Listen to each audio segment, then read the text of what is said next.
Okay. The biggest thing that will get in your way of going really, really far with this work is trying to buy somebody else's description of who you be. And the worst thing I can see all these star seeds doing is they're trying to figure out their mission, they're trying to align with what they are supposed to do. Is they go on the internet and they read somebody's rendition of what they think all the Arcturians on this planet are supposed to be. And then they try and fit into that little box. And then life still doesn't get better, right? I can, probably wager a little bit of a bet that a lot of you guys have read things on the internet that you think are supposed to make starseed life better, but things are still not working in the way you want them to work.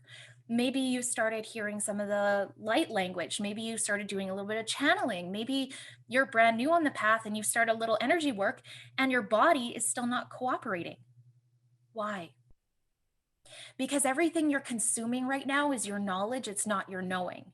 And so my goal this week is to show you guys how to start reattuning to this, because without this body being fully on board, none of it matters, right? Unless this body and everything we're going to talk about tonight with the dimensional lenses is firing and open, it doesn't matter what you consume. It won't stick. It won't work. This is going to be so good. All right, I am going to share my screen for you, Ben. I'm going to lovingly say that we have been looking at the body the wrong way. Because let's face it, if all the stuff in modern metaphysics worked, all y'all would be perfectly healed by now, right?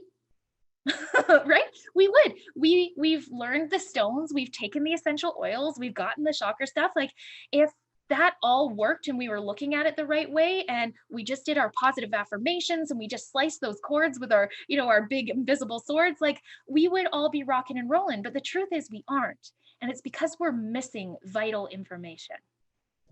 All right. So our body, you guys, is so amazing. It's actually physiologically programmed to read and emit the first 12 dimensions of consciousness. So when we're talking about dimensions, we can layer this over quantum physics. We start physical and then it bridges out to the unseen. Okay, so spirituality cannot leave science behind, and science cannot leave spirituality and energetics behind. They're married, they have to come together. Otherwise, we have a disconnect. Okay, but before that, before we even get to the point where we have dimensions, there's nothing. And this is what we call the 0 point. 0 point is the space where there's absolute possibility and there's absolute creativity, but there is no construction or formation of thought yet. Okay, it's just nothing. Blank space. It's a canvas that nobody has touched. From there, we have something occur called a quantum collapse. It forms the horizontal plane. The horizontal plane is what we call the first dimension. On the first dimension, you guys could think of it like a platform. Okay, it's like I hand you this big stage, and at the next spark of creativity, you get to start putting the actors in, lifting up all of the props, putting all of the different components that are going to give us the show. But before that show can occur, we need the stage. That is the first dimension. It is the horizontal line, the horizontal plane of existence. From there builds out one of my favorite dimensions to work with, because this is one that humans struggle with a ton. And we have the first dimension colliding with another line and they converge. They create the second dimension. So now we just don't have the horizontal, we also have the vertical. Okay, so we have a length and we have a height. This is where we start to see things appear like atoms, electrons, neutrons, protons, all of those little things exist within the second dimension. So do many of our minerals and our elements, like the components we actually consume. Like when we break down food to its most organic form that our body uses it, we break it down to second dimensional information, to the 2D. Okay. The 2D also houses some really cool things like the data within the ley lines of this planet Earth. It's also the realm that a lot of our elemental type telluric beings communicate through, and we'll work on that a little bit later this week. After the second dimension is formed, is where now we can receive a song, a sound, a harmonic. There's some kind of tone that comes in, and it starts to form and inform the construction of the third dimension. Okay. Now, the third dimension, you know, everybody, I think, has made stories about this one, but the third dimension is simply length times width times height. It has a mass, right? It takes up space. The third dimension starts to build a blueprint, right? It's a construction map. And so now we would have atoms joining together, creating molecules. Now we would have things like your very basic cells, the things that make you, starting to form. Viruses, bacteria, those are all third dimensional data sets that start to conjoin, conglomerate, and come together. Okay. The third dimension is your physical body, like the fact that you guys have a length, a width, a height, you know, a mass. This is 3D. The false reality people put on the 3D is that it has emotion and story. That doesn't come in yet. The 3D is just form. Everybody following so far? Thumbs up if yes. Eyebrows way in the air if you're like, holy crap, Caitlin, slow down, explain this 10 different ways, please. Okay, looks like we're okay. So let's spend a hot minute here at the fourth dimension. You guys know how in the metaphysical communities, everybody's like, we're going from 3D to 5D. No, you're not, because you're not going to turn invisible. What they're trying to talk about is that we are going from this space where we are so disconnected to looking at relationships. And I'll show you that leap in a second. But the fourth dimension is the one where most humans are heavy. This is the dimension that if you have things going on in your life that you haven't fixed, this is where I go to help clean you up. Okay, it's almost always the 4D. You can ask all of my decoders too. Like every time we get on a call with somebody, we're like, hey, what's going on in your life? And we're like, oh, there's the 4D lens again. Because we get really excited and entranced by things like duality, time, belief systems, fragmented thoughts, our emotions, hierarchy. So hierarchy would be like me believing in certain archetypes or believing in political structures and seeing them being in charge and greater than or more in control than me. Hierarchy could also be what you perceive as people being better than or less than you. Okay, so those are all hierarchies. The fourth dimension is also where we play with this concept of egoic individuality and individual identity. Okay. It's also where we house all of our thought forms about allegiances and alliances. So again, we could look at political parties. We could look at our belief systems with this. We could look about how we come into circles and we go, whoa, there's the woke folk and the non-woke folk. That's all in here. Your entire Akashic records is constructed of fourth dimensional data.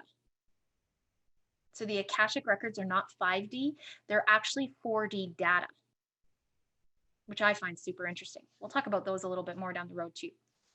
Okay, then we go to this elusive fifth dimension that like almost every spiritual person on the metaphysics planet is trying to obtain. But the fifth dimension is really interesting. So what happens is inside the fourth dimension, the fourth is what splits matter. The fifth unifies it. So when we're talking about the fifth dimension, what we're actually saying is we're trying to find the intrinsic connections and relationships between all things. We're trying to sequence and figure out how this like fabric and this tapestry all comes together. And we're trying to go, how does this equal this? How does this communicate with that? This is also where the distortion of the we are one complex comes in, but don't get me started on that line yet because we'll never circle back to this stuff. We'll talk about that later. Okay, so in your bodies, this is where there is some relevance. Mainstream meta got part of this right. Your heart actually does operate as the main gateway for the fifth dimension. Why? Because it's a uniter. It brings data to and from literally every system of your body. It communicates on all 12 dimensions, which is pretty cool. Okay, so the heart is the gateway to the fifth dimension, but it's not like love and light is the gateway. It's physically what I'm saying. The heart, like your physical pumper, is what helps bring all of the data together. It is the unifier. Okay. The fifth dimension is also where our first experience where we start bringing light together to start having it make sense. We'll put this together in another way in a second. The other thing we start to do at this level of consciousness, this level of understanding, if we're going to put this to human terms, is we start seeing different levels of truth. So I'm going to stop screen sharing for just a second. So we start seeing different levels of truth. We have individual egoic level truth, right? So your lensing, your perspectives, your beliefs are true to you. But you might have common threads that are true for all of us. So now that becomes a community level truth. Then we have unifiers that we could say exist within all people on Earth, and we could say those are collective level truth. But then beyond that, we have universal level truth, which is the raw energy fragment of it before any individuation or distortion occurred, before collapse happened. Okay. So in the fifth dimension, we start seeing things from a different perspective. We start going, okay, well, this is how this affects me, but how does this also affect the greater population? If I take this action, how is this going to do X, Y, and Z over here, right? We start looking at the forward trajectory and the community level impact that we're about to make. Okay. I think we'll stop there for fifth dimension for a second because I could talk about that one for like days and days and days. So let's talk about the sixth dimension. This one's really interesting, you guys. So the sixth dimension is our realm of eternal forms and sacred geometry. This is where your soul's song is translated. So all of you guys have something called a source point. Your source point for this human life has a song attached to it. That song is a stream of both sound and light coding that is informing the construction of your body, the way you think, helping support what you wanted for a mission, helping you formulate thought and design the life you wanted to have. That all comes, well, not all of it, but it translates through the sixth dimension. Your sixth dimension takes it, defrags it, and turns it into a blueprint within the 3D reality. Okay? This is also the realm where we start playing with hearing both audible and inaudible sound. This is the frequency it rides in on. Okay? So how many of you guys have had a thought drop in out of nowhere, a really good idea, and you're like, yeah, I should go do that. And then you go and do the thing. The thought first came in as sixth dimensional information. It came in as a sound and light encodement. Essentially, it's kind of light language, right? That arrived into your field. Then your physicality translated it, and your 3D was able to put it into a blueprint that you could understand. Okay, so that's how those two work together. A lot of what we do, like sound healers, works through the sixth dimension. So those of you guys that use a lot of tuning forks or like chimes, singing bowls, things like this, You're working with 6-dimensional frequencies to affect the blueprint of the 3D. Okay. Bye, we okay? Thumbs up, keep going. Do we have freakouts? It's interesting having so many people in the group. I think most people are following. There's some people that are like, you're talking too fast, I don't understand. Like a fire hose. The data comes through and people are like, oh my God, because it's unfamiliar, right? So here's what I'm going to say to you guys. Take the components that hit you right now and play with those, and then circle back. Yeah, and the other thing is there's a lot of people asking questions about things that are actually going to come up later. So let's just stop for a second and just be present. Okay, Yeah, just give yourself the space for the information that Caitlin is currently telling you to come into your space, because Caitlin has taught this many, many times before. And if at the end we still haven't answered your question, then we'll do some Q&A. Okay. Yeah. We can make sure we go through all of that, because I know this is a lot. I know this is going to be, for some of you guys, really new information. And for some of you, it may even be like a little bit of a mind blow. Okay. So yes, I did see a question about the 6th dimension. Your clairaudience does work kind of on this frequency. Yes, because it is a frequency of sound. However, not all clairaudience is actually coming in on a sound wave. Some of it is actually coming through in the translation of light, and coming through is telepathy. But by the time you receive it and your body does the translation codes, you think you hear it, right? I'm going to lovingly say that, you know, and I fall into this band camp too. This isn't a finger point. We're a lot slower than the energy that we receive. And so we like to really distill things and slow them down to try and chew on them and really make them make sense. But what we really actually want to do to have them make sense is speed up. That's so bizarre, right? Like in school, everybody told you to slow down, study the material, you know, go over it, fine tooth comb it, memorize it. I'm lovingly telling you guys, don't do that, speed up. Okay. All right, let's talk about the 7th. Dun, da, da, da. I know some of you guys are screenshotting the slides, so there you go. So the 7th dimension, you guys, is what we lovingly refer to as the galactic highways of light and sound. So in the 6th dimension, we have a wide frequency of sound, but it gets narrower and narrower, higher and higher pitched, and then we start bridging into the light frequencies. Okay, so the 7th is where we start bringing the pictures, the data streams, the downloads that arrive as like the tension on the forehead, or like some of you guys will feel the top of your head just start going, whoa, right? That is you having your pineal, your hypothalamus, and your pituitary glands activate to bring light coding in and start informing the hormonal process within your system to integrate the data. Super fun little fact. The 7th dimension governs our ability to read and emit non-visible spectrums of light. Okay, this is also, you guys, the dimension that majority of the galactics like to communicate within. And so majority of them will use light tones and this sound range to send the telepathic data sets that they want to share when they want to share it. This is also the realm where we really start to experience patterning, synchronicities. Some of our clairaudience, some of our clairvoyant information, okay, is translated here.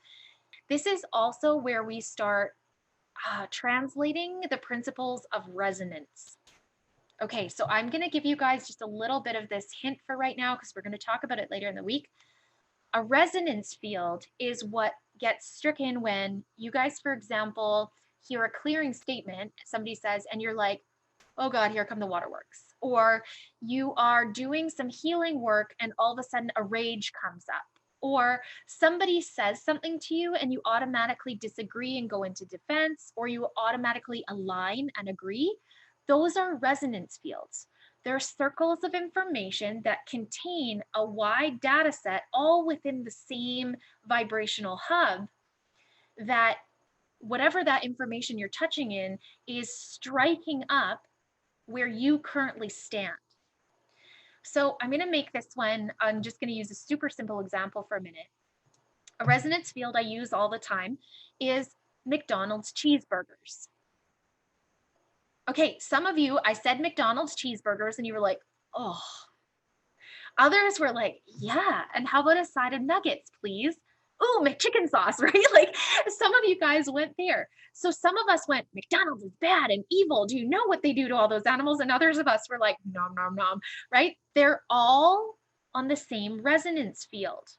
So all of our beliefs about food are here. We could say the same about lettuce. One person would be like, that's rabbit food. And another person would be like, that revitalizes my nervous system. It's all on the same resonance field. And depending on where you stand, if somebody strikes it, you're going to have a particular reaction to it. Ideally, the law of resonance is that we are able to transit around the entire circle and be able to be flexible to have the experience we require in that moment, or that is going to catalyze our next stepping stone. Most of us, however, put our stake in the sand and we're like, damn it, this is how I feel. And we want everything in our reality to make sense to our beliefs. And so we make everything either wrong or we make everything right about it, and we get a little bit stuck. So the seventh dimension is kind of what houses the governance of these resonance fields. And we will talk about this again later because it's a really big concept. Okay. Yeah, triggers and alignment. That's exactly what it is. Perfect. So then gets even better. We have our eighth dimension. Okay. So the eighth dimension is where we start traveling through all the realms of choice and movement. Everything you have ever done outside the human experience is traveled on this highway of light, which is sometimes referred to as the halls of a mentee, okay, or a mentee, depending on who you're hearing say it. It's a form of light coding, but how I actually see it in most humans is like a spider web. So if you guys imagine this, stop writing for a second, all of you guys that are bypassing the download right now by taking too many notes. Stop for a second and imagine a spider web over top of your head. And you're standing in the center of it. And in the center, there are all of these spokes coming out that you could travel upon. And in between each of those spokes is a connector. Well, the spokes are like the timelines and the lifetimes you have spent in other galactic bodies, other planetary belts, other star systems, inner Earth, wherever it is. It's like the attachments to all of your other avatars, the other layers and levels of you. And the connector stories are all the reasons why they're tied together and why you're bringing data from one field to the next. This is the halls of a mentee. It is the space where you come back to pure potentiality and choose where you're going to travel next. This is also the space we must be able to access to understand and read all of our galactic timelines and the data outside of self. This is also the space we have to access if we want to be able to hear from and work with any of the galactic guides and collectives that are out there. If we are trying to communicate with them from a limited dimensional perspective, if we are only using first through fifth dimension, we are going to be majorly distorting and limiting the data that they are able to share because their access point to us begins in the eighth dimension. Again, we will work on this more as we go, so don't freak out. You may have to re-listen to this data. The big thing about the halls of a mentee, as opposed to the Akashic records, is there is zero judgment here. It's just a web of possibility. It's just a highway. It is just a gateway of light out to all the different levels and layers of you. That's it. There's no drama, there's no trauma, there's no wounding, there's no clearing. None of that exists on this level of consciousness. Okay? The ninth dimension is a really fascinating one, and many of you will have already had glimpses of this one, although you probably don't stay here. The ninth dimension is access to the all that is consciousness. It is kind of like that gateway where we start accessing that source point for us as an individual. So this is kind of where we start to see people who might be astral traveling, but they might also be doing that in the seventh and eighth, okay? We see people beginning to consciously connect with their galactic counterparts and cohorts. We see people beginning to truly channel like consciously channel when they have full-time access to their ninth dimension, if, this is big, if it is a part of their blueprint and they have chosen it for this lifetime, okay? And we see them starting to receive prophetic type information because they are able to read ahead of the timeline they are currently experiencing.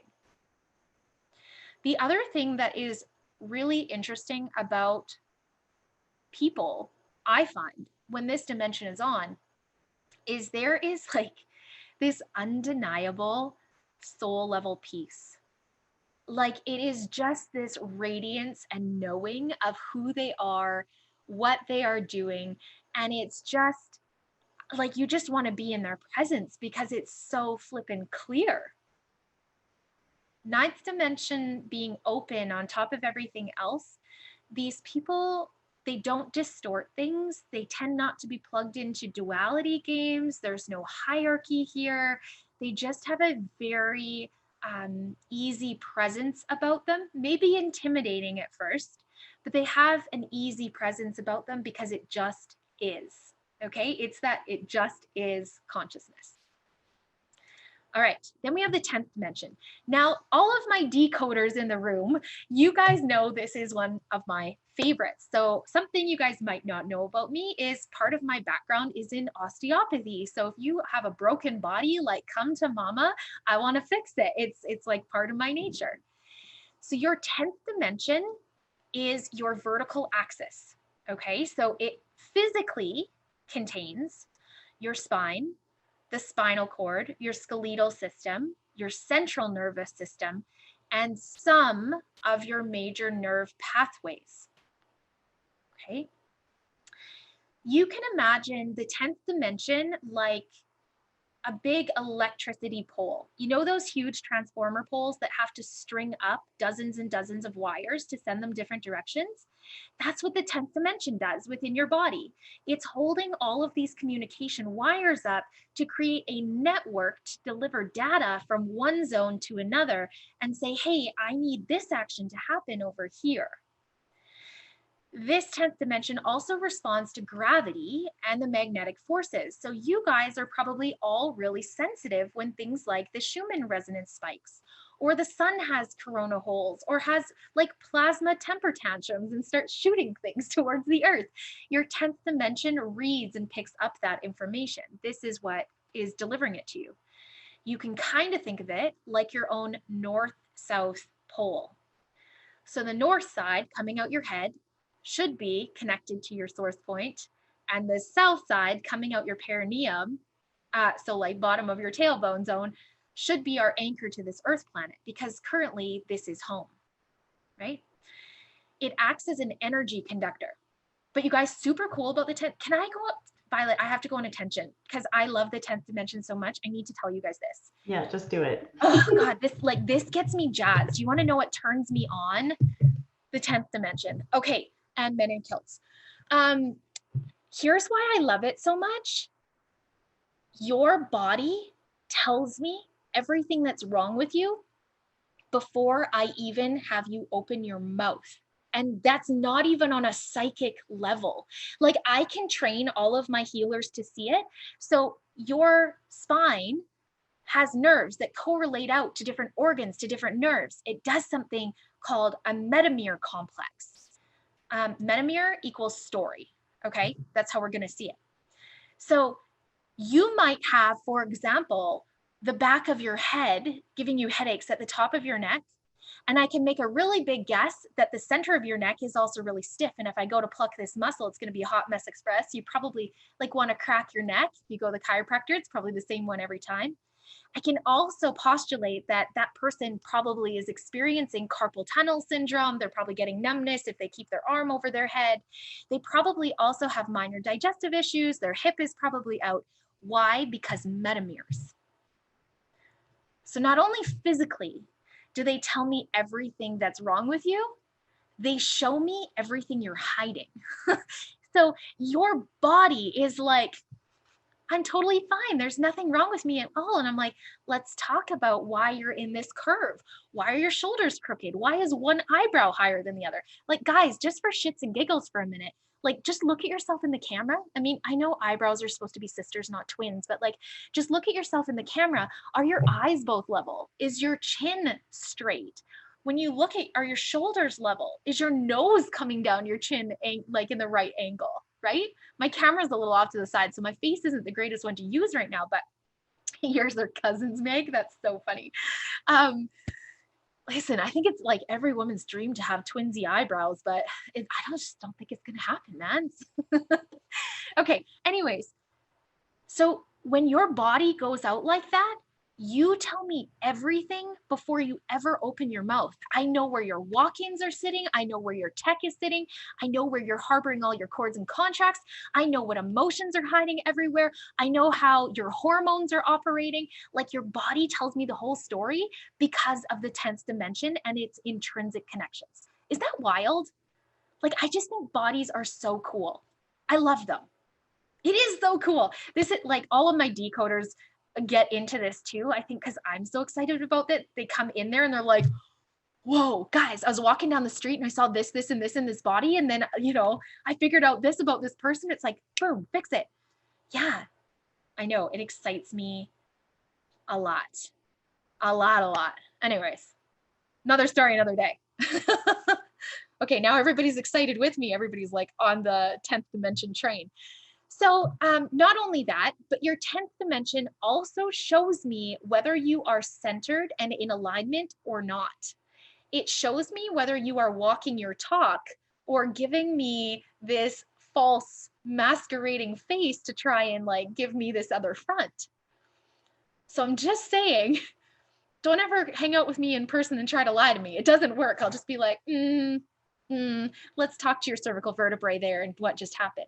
Yeah, so much fun. I'm a nurse and nurse practitioner school. Look forward to weaving this. Oh my gosh.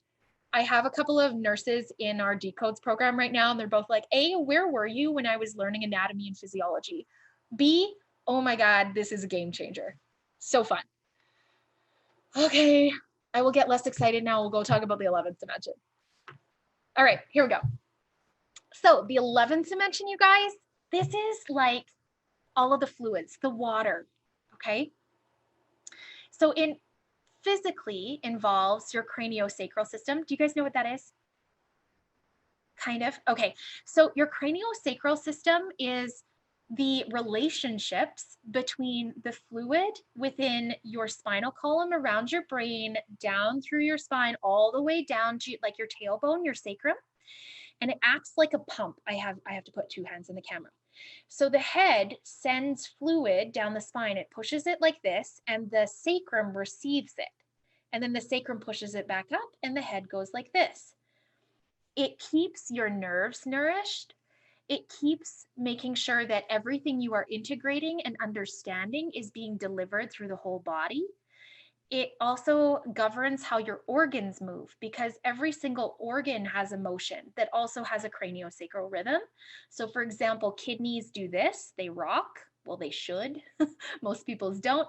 Livers do this. They kind of like twist like a sponge, right? So every organ has a motion, and that is a craniosacral rhythm too. You guys have your lymphatic system. You might best know your lymph system for like your lymph nodes, when people get sick, and you can feel those here. What a lot of people don't know about their lymph system is it's one of the major exchange routes for fluid in your body and one of your major immune organs. It also deals with fat in the body, which is pretty cool. Yeah, most people don't know that. This is why, okay, don't get me on this rant, but I'm just going to drop this because I love you guys and I don't want you to die from this because it's a silly reason to die. This is why keto diets scare me, like the lazy keto where people are like, meat, cheese, meat, cheese, meat, cheese. I'm like, oh my God, your poor lymph system, your poor heart. Like, don't do that. Don't do that. Everybody I have to deal with on that, oh, it's brutal. Okay. Anyways, water has a memory. You guys have heard this before. If you haven't, go listen to Frozen, where she's singing the songs of Atta Holland. She talks about memories in the water. If you guys go to a glacier and you sit with it, you can read the entire codex of this planet from the beginning of time. go do it. It's so fun. If you guys sit in a river and you're quiet and you start to receive, you can receive all the data from everything that has ever transpired from that particular molecule of H2O. Your body has the same transfer systems, okay? Because this is the realm of memory and communication, when we have things going on in the body like stagnancy, how many of you guys have lymph issues and you're swollen, right? And you know, you press on your arms and your refill doesn't come back too quickly. That's an issue with your 11th dimensional lens. It's not in flow. It's not operating quite right. It's supposed to be able to transit fluids through all of the different organ systems, through all of the different veins and arteries and the lymph. But if it can't do that, we have to track and find out why. Now, I'm going to postulate that most people who have lymphatic issues with this swelling, so either they have no water, they stay extremely dehydrated, or they are swollen and it's like they can't ever get rid of that swelling. Most of them will say this to me: I feel stuck. You don't say. It's because when our 11th dimension is congested, we will automatically feel like no matter what we are learning and looking at, we just can't integrate it because we need this bad boy. All right. Okay, moving on. Then let's look at the last one we're going to talk about for this one, because after this, it's just an absolutely existential mind fudgery. We're going to look at the 12th dimension, and this one is like the house of your soul. This is the totality of everything you wanted to bring with you in this experience and all of the transit points you wanted to be able to reach within this human genomic sequencing. Caitlin, say that in English.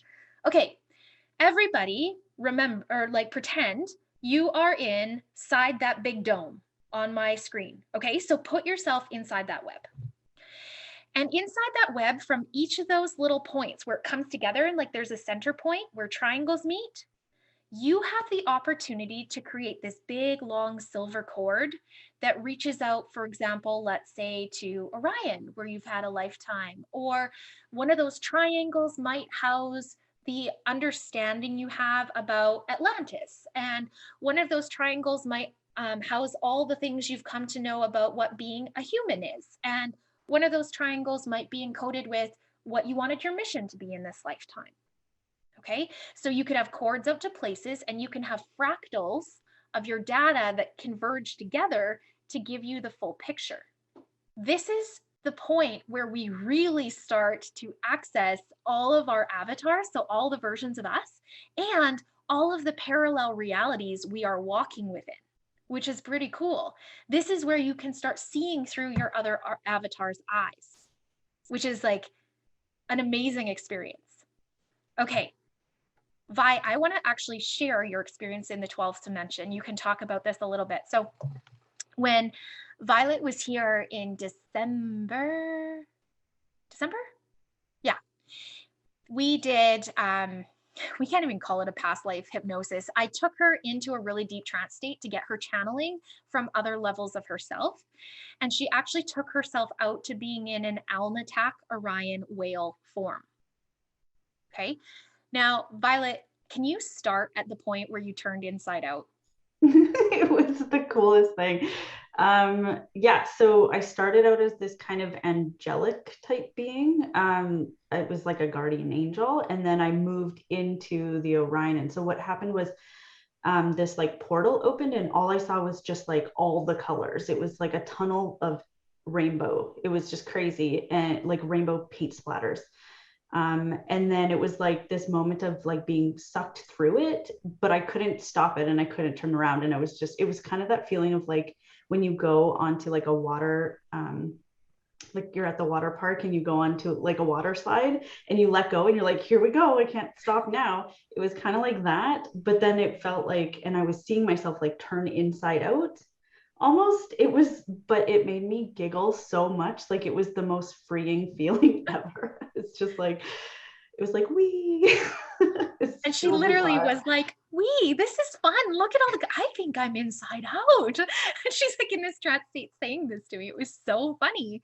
But then you arrived in this avatar state and you weren't seeing the avatar of you there. You were seeing you in that form. You were seeing through those eyes. So you guys, that tunnel she was in was an extension of her 12th dimension that gave her access to that parallel reality point. Oh, fun, right? Sounds like a spin class I was taking. Okay, well, I think we all need to get in on that spin class. Was it on the Peloton? They keep sending me those apps and telling me that Caitlin in Edmonton, you need to get on your bike. I don't have a bike. Maybe I should. Okay, Larry asked, is the 12th dimension quantum entanglement? No. Okay, so quantum entanglement is the concept where, let's back up. Remember at the beginning of this call how I said I didn't want any of you guys to put me up on a big pedestal and see me as a guru, see me as like the all-knowing, that I want you guys to come to circle, share your experiences, you know, everybody comes in as an equal, right? Well, we have different types of what we could call hierarchy.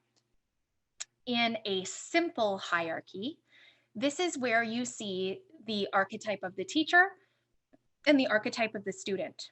And it doesn't matter how far the student goes, they are always the student and the teacher is always the eternal teacher. This is simple hierarchy, okay? Government is another example of a simple hierarchy. We have the government and then we just all have to bow down and do what they say. Don't do that. So that's another simple hierarchy. Church, where we have a priest or a pastor and then we have the congregation, right? Those are all simple hierarchies.